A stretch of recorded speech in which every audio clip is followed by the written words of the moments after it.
परत एकदा तुमच्या सगळ्यांचं स्वागत आहे माझ्या अधिक मासच्या पार्ट 2च्या व्लॉगमध्ये। तर रात्रीच डेकोरेशन करून वगैरे उशिरा झोपली आणि सकाळी थोडंसं उशिरा उठली आणि त्यानंतर निधीसोबत थोडी मज्जा केली उठल्या तीही जस्ट उठलेलीच होती। त्यासोबतचा व्हिडिओ तुम्ही स्वतः बघा।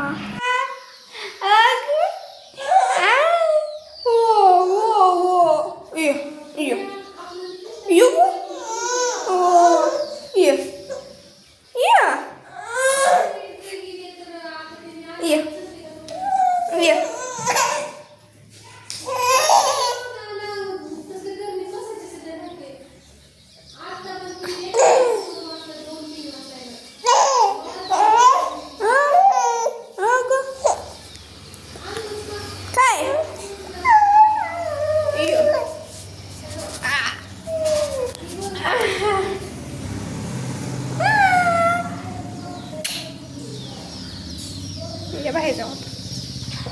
आहा आहा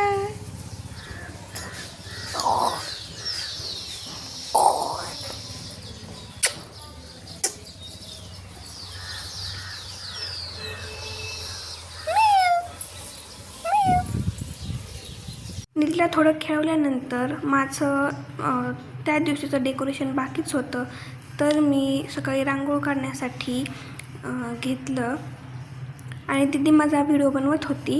कारण व्हिडिओ बनवण्यासाठी कोणीही नव्हतं, त्यामुळे मी दीदीच्याच पाठीमागे लागलेली होती।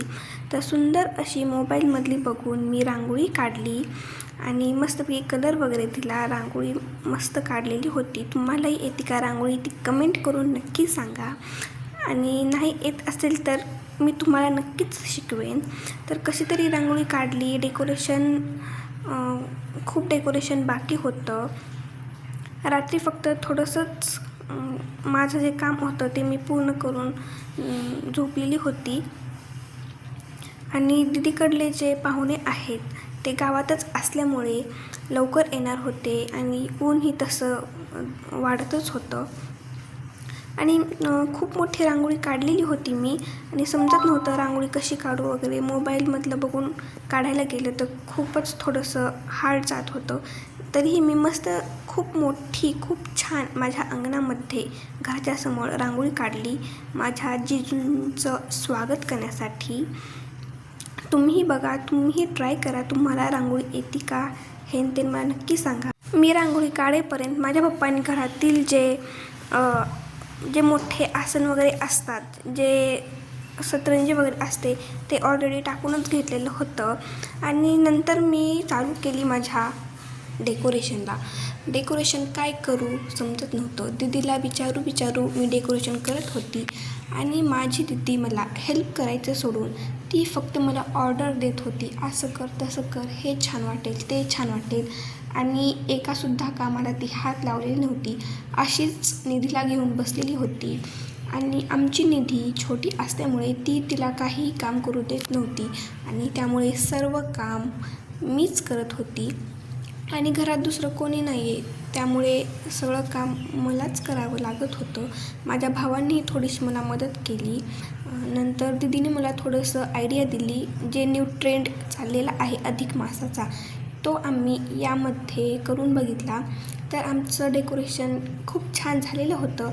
तुम्हीही हे डेकोरेशन ट्राय करून बघा। आणि दीदी भाऊजींसाठी खूप छान तयारी केली। आणि तुम्हाला माहीत आहे का, माझे जे भाऊजी आहेत ते पहिल्यांदाच धोंडे जेवणासाठी अधिक मासाच्या या कार्यक्रमाबद्दल पहिल्यांदाच आमच्या घरी येत होते, त्यामुळे जबरदस्त तयारी सुरू होती। त्यानंतर दीदीने घेतलं जे अंगठी वगैरे असतं ते सजवण्यासाठी, सजवण्याचं जे प्लेट असतं ते सजवून घेतलं। आणि अधिक मासासाठी जे जावाई असतात त्यांना अनारसे दान करायचे असतात, धोंडे आणि अनारसे। तर माझ्या आईनेही अनारसे केलेले होते, त्याचीही दीदीने खूप छान सजावट केली। मी तिला थोडीशी हेल्प करत होती, कारण मी दुसरं काम करत होती त्यामुळे। आणि नंतर मी जे डेकोरेशन केलं होतं ते दीदीने मस्त असा त्याचा व्हिडिओ बनवला। आणि तुम्हाला माहीतच आहे, आपण जे या छोट्या छोट्या गोष्टी करतो ते आता ट्रेंडला निघालेलं आहे की स्टेटस ठेवणे, स्टोरी ठेवणे वगैरे वगैरे. त्यामुळे आम्हीही व्हिडिओ केला आणि जो हा व्हिडिओ आहे तो ह्या ब्लॉगच्या एंडला तुम्ही नक्की बघा. आणि आमचं अधिक मासाचं जे डेकोरेशन आहे हे कसं झालं ते नक्की कमेंट करून सांगा.